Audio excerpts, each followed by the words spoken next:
रहमान रहीम। अस्सलाम वालेकुम व्यूअर्स, मैं हूं इनाम शेख और आप मेरा यूट्यूब चैनल देख रहे हैं इनाम शेख के नाम से। व्यूअर्स, चैनल को सब्सक्राइब कीजिए और बेल आइकॉन को प्रेस कीजिए ताकि आपको हमारी तरफ से जो भी लेटेस्ट अपडेट्स हैं वो मिलती रहें। व्यूअर्स, आज जो हम इंपॉर्टेंट पॉइंट डिस्कस करना चाह रहे हैं वो खान साहब की तरफ से काबीना में रद्दोबदल और ब्यूरोक्रेसी में रद्दोबदल।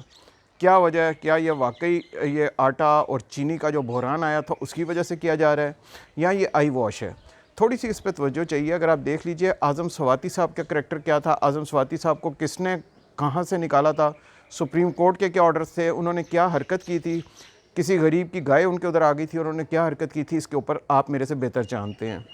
अब आ जाइए, अगर आप बात करें आज़म स्वाति साहब के बाद बाबर एवान साहब, उन्होंने क्या कारनामा सर अंजाम दिया है आप बेहतर समझते होंगे, मुझे इसका इतना आइडिया नहीं है।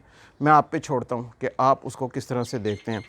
फ़खर इमाम साहब ने पाकिस्तान के लिए क्या कुर्बानी दी है और आज तक उन्होंने ऐसा क्या कर दिखाया है, apart from that he is from A political party, otherwise उनके कोई ऐसी अचीवमेंट नहीं कि पाकिस्तान के लिए उन्होंने कुछ ऐसा काम कर दिखाया हो कि जिसको आज तक ज़िंदगी में याद रखा जाए। उनको क्यों लिया गया? क्या वो मेरिट पे लिया गया? नहीं लिया गया, आप बेहतर समझते हैं। खुसरो बख्तियार साहब की वजारत चेंज कर दी गई है, अगर हटाना था तो फिर उनको पूरे तरीके से हटाया जाता। खान साहब को अवाम ने वोट दिए थे, वो नए चेहरे लाएंगे, नए अच्छे लोग सामने लाएंगे। क्या वो नए लोग आए? क्या वो नए चेहरे आए? ये भी सवाल मैं आप ही पे छोड़े जाता हूँ।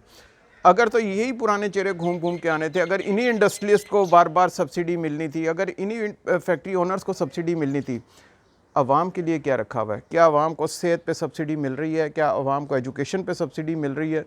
क्या अवाम को इन चीज़ों पे बेहतरी मिल रही है? ये क्वेश्चन ऐसे हैं जिनके आंसर्स आप मेरे से बहुत बेहतर जानते हैं।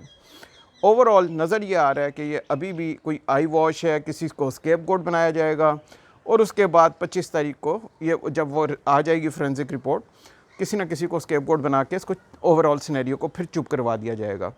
इसके ऊपर करने वाले काम क्या हैं? सब्सिडी ख़त्म करनी चाहिए। सब्सिडी के बजाय आप शुगर मिल्स को इस लेवल पे लेके आएँ कि अगर दुनिया के अंदर चीनी 55-60 रुपए की मिल रही है तो आपके यहाँ क्यों नहीं मिल सकती? आप उनको बिजली के अंदर सब्सिडी दें, उनकी एम्प्लॉयज़ की सैलरी में सब्सिडी दें कि हुकूमत से सैलरी एम्प्लॉयज़ किस तरह कर लेगी। इन चीज़ों पे सब्सिडी दें ताकि कॉस्ट कम हो। आज तक आपने गाड़ियों की जो कीमतें रखी हुई हैं पाकिस्तान में, दुनिया में कहीं नहीं है। इन गाड़ियों की कीमतों में सब्सिडी होती, कम होती कीमतें, पाकिस्तानी अवाम भी इंजॉय करते हैं और ये एक्सपोर्ट भी हो जाती हैं। आपकी कोई एक प्रोडक्ट ऐसी नहीं है हाई टेक के अंदर जो एक्सपोर्ट हो सके। क्या वो मोबाइल, क्या वो लैपटॉप्स, क्या वो किसी भी टेक्नोलॉजिकल प्रोडक्ट के अंदर आप लोग कोई चीज़ एक्सपोर्ट नहीं कर रहे, क्योंकि हमारी एक तो क्वालिटी अच्छी नहीं, दूसरा हमारी प्राइसिंग इतनी ज़्यादा होती है कि हम उसको वायबल ही नहीं रहते।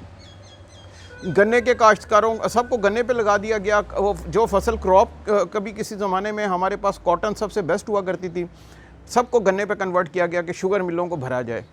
आज हम क्रॉप कॉटन इंपोर्ट कर रहे हैं। ये आप देखिए, अब ये वो मुल्क जिसकी बेस्ट कॉटन हुआ करती थी, आज वो टाइम आ गया कि हम उसको इंपोर्ट कर रहे हैं। इंडिया के अंदर क्रॉप्स को बढ़ाया गया, पर एकड़ यील्ड ज़्यादा ली गई है।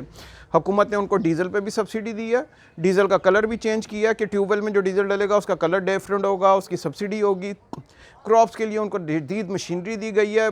क्रॉप जब बन जाती है उसको उतार के ट्रकों में डाल के 200-200 ट्रक लाइन में खड़े होते हैं मंडी तक पहुँचाना। ये तब कुछ करने के बाद इंडिया फिर अपने आप को एक बड़ी स्टेट बना के, एक वाइबल स्टेट बना के रखा हुआ है। सिर्फ पंजाब उनका जो है, जो पाकिस्तान के पंजाब से आधा भी नहीं है, वो पूरी 1 अरब की आबादी की खुराक का बंदोबस्त करता है। और हमारे यहाँ सोचिए इतना बड़ा पंजाब है, हम उससे क्या कर रहे हैं? ये तमाम चीज़ें बड़ी अहम हैं। इसके ऊपर हुकूमत को पॉलिसी मेकिंग करनी चाहिए और आगे की तरफ चलना चाहिए। पुराने चेहरों को छोड़िए, खुदारा नए लोगों को लाएँ, अच्छे टैलेंटेड लोगों को लाएँ, उनको ट्राई कीजिए। देखने का बहुत शुक्रिया। अंटिल नेक्स्ट टाइम, अल्लाह हाफिज़।